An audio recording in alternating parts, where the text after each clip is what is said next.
आज हम पढ़ने वाले हैं विलेन के घटक। नंबर 1 विलायक सॉल्वेंट।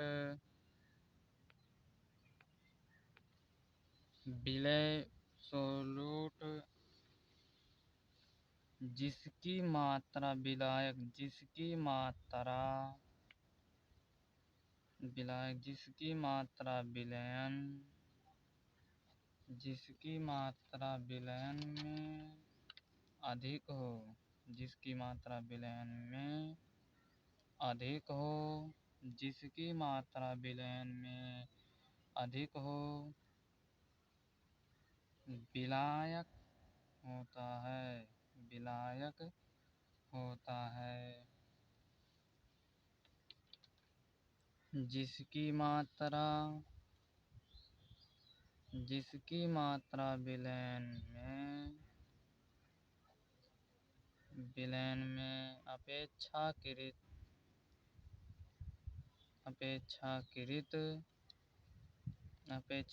कम हो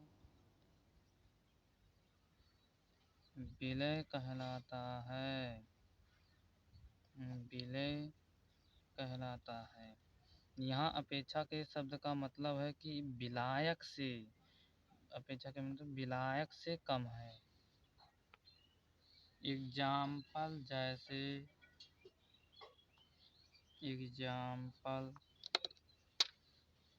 पानी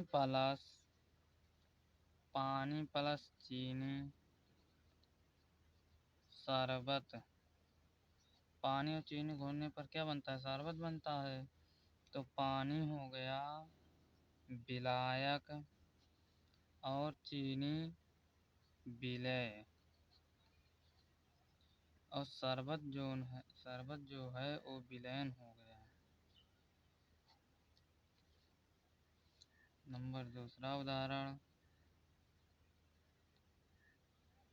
पानी प्लस चीनी बराबर बतासा बना। तो यहाँ पर पानी विलेय हो गया क्योंकि यहाँ पर पानी ज़्यादा होता तो बतासा नहीं बनता, वो शरबत बन जाता। इसलिए यहाँ पर पानी विलेय और चीनी विलायक है, बतासा विलयन है।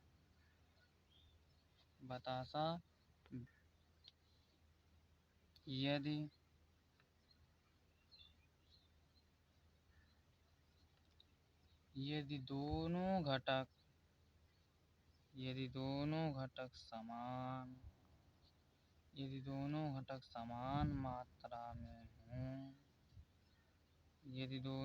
समान मात्रा में हों तो प्रश्नानुसार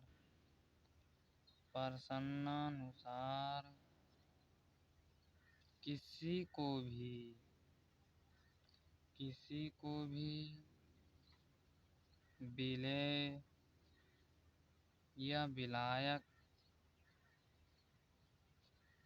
मान सकते हैं। यदि दोनों घटक समान मात्रा में हों तो प्रश्नानुसार किसी को भी विलेय या विलायक मान सकते हैं।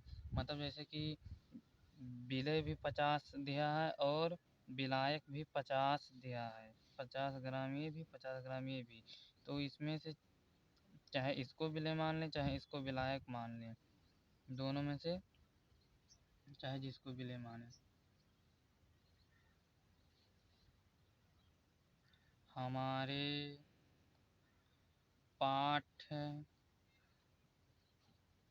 पाठ्यक्रम में जल को सदैव विलायक माना जाता है। हमारे जो किताब में दिया गया है उसमें जल को सदैव विलायक माना गया है। नोट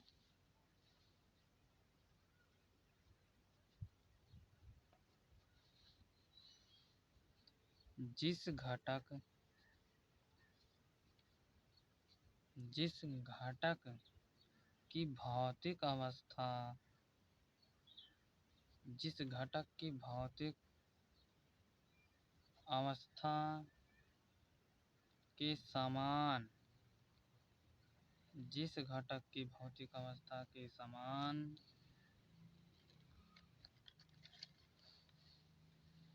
जिस घटक की भौतिक अवस्था के समान हो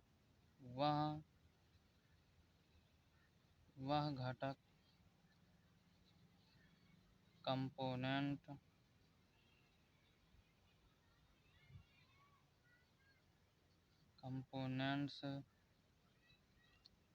विलायक होता है विलायक सॉल्वेंट होता है।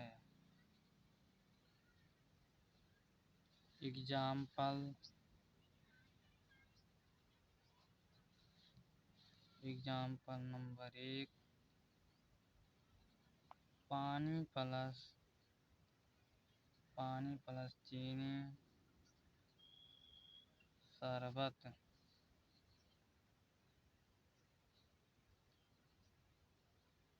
विलायक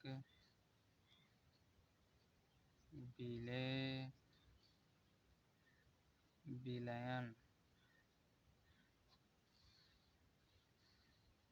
नंबर 2 जिस घटक की भौतिक अवस्था के समान हो वह घटक कंपोनेंट विलायक होता है। जैसे देखो ये भी द्रव है और ये भी द्रव है इसलिए यह विलायक है। पानी प्लस चीनी बतासा। देखो ये भी ठोस है ये भी ठोस है अतः ये विलायक हो गया विलायक।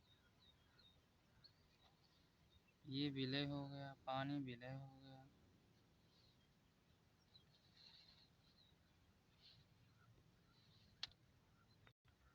अब हम लोग अणुभार ज्ञात करना सीखेंगे। टू फाइंड मोलिक्यूलर वेट परमाणु भार को इंग्लिश में एटॉमिक वेट कहा जाता है।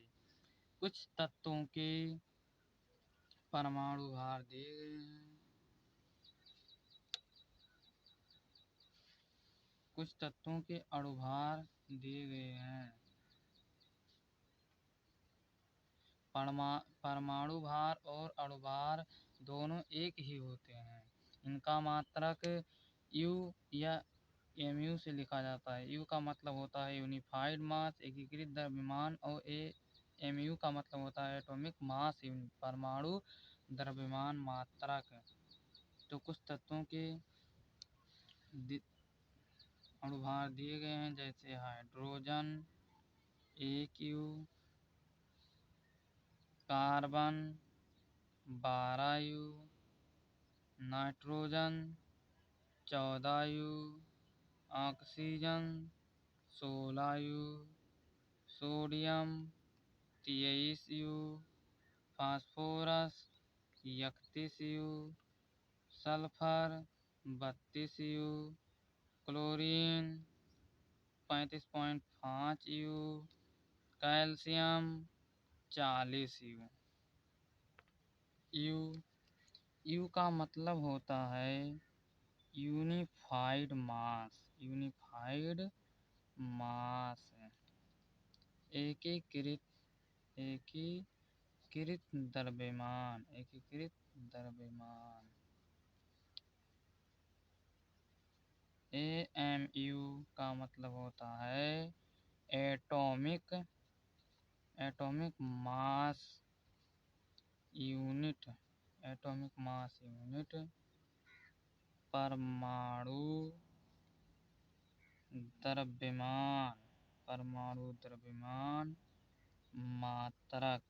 परमाणु